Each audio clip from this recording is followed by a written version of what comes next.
สบายดีพวกเฮาโปรเมเกอร์สาขาน้องให้คือซึกดีใจร้ายที่ได้มาเป็นครอบครัวโปรเมเกอร์เจ้าดังจากประเทศไทยซึ่ง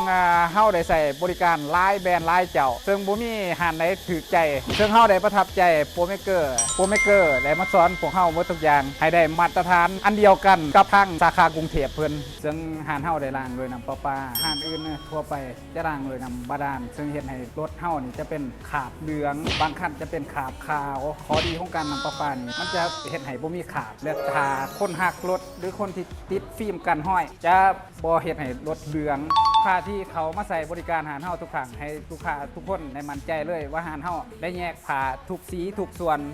น้ำยาของเฮาได้ใส่น้ำยาเกรดพรีเมียมเบิดทุกอย่างเลยเฮายังแยกผ้าซักผ้าแยกสี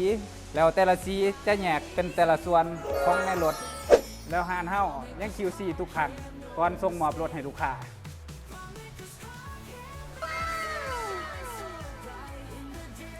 ฝากหมู่เพื่อนทุกคนได้มาเป็นครอบครัวโปรเมเกอร์ของพวกเฮาขอขอบใจ